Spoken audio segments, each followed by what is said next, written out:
9 is honoring Black history throughout the month of February and is a chance to pay tribute to the generations of African Americans who have struggled through adversity and to spotlight those continuing to make a difference today.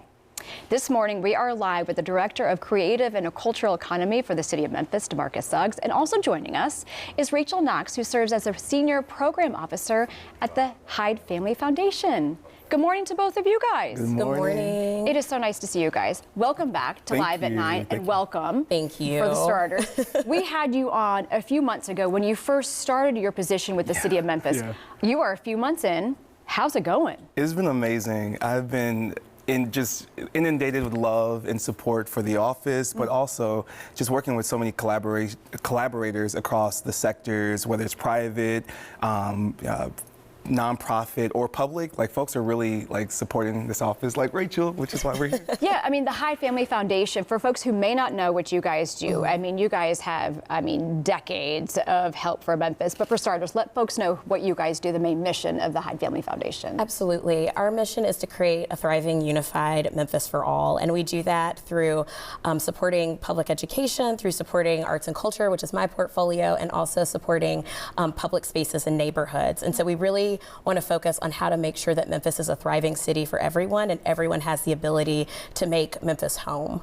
Now, you guys have numerous initiatives that you guys have been funding for a while. When it comes to Black creative, specifically, what are a few that folks need to know about for today?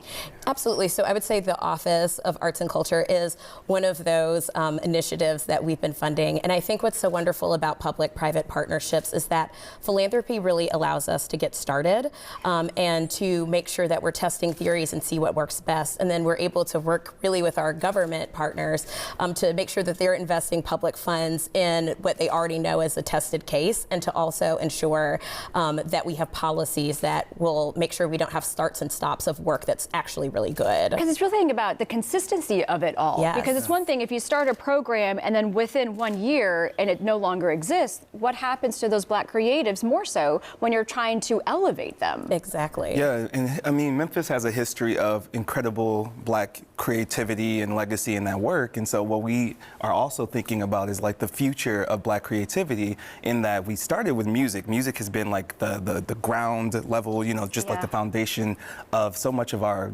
country's creativity, like the music that started here. But now we get to say, like, we're a city of dance, we're a city of theater, we're a city filled with visual artists. Entrepreneurship. Entrepreneurs, fashion, Yes. Now, I know that there's a fantastic event coming up in August.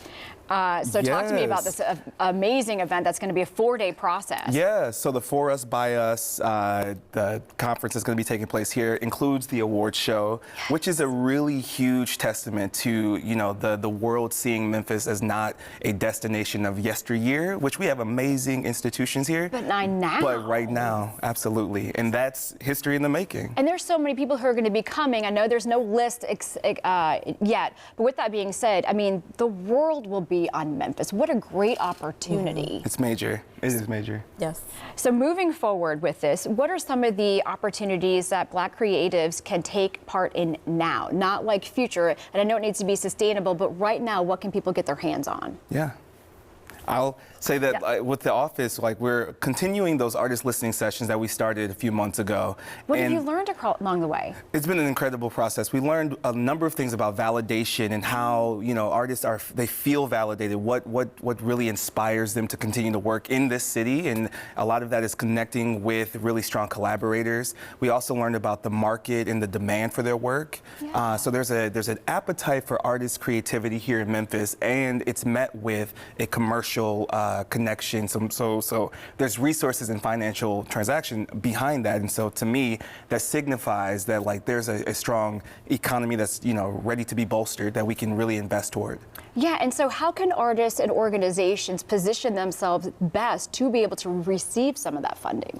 Absolutely. So I think what is so great, and DeMarcus kind of talked about the three-legged stool earlier, which is that we have already philanthropy at the table and also nonprofits, and now we've added the infrastructure of government, which is so important. And so work has already been done. There are several intermediaries in Memphis who are already dedicated to supporting our sector holistically on the nonprofit side. So Arts Memphis Memphis, Memphis Music Initiative, Music Export Memphis, which works primarily with individual musicians.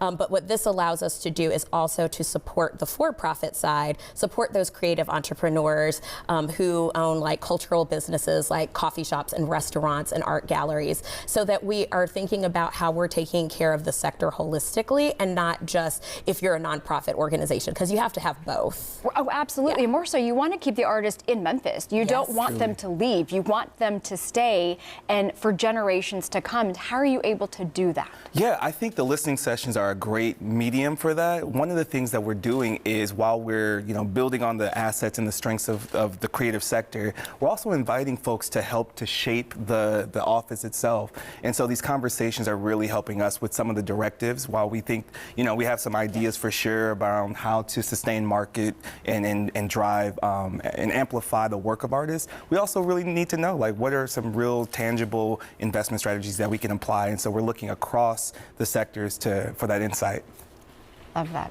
Both of you, thank you so much, and look forward to seeing you guys even more so beyond 2 years. Yes. Beyond 2 years. Make it happen. Thank you guys so much. Thank you. Of course.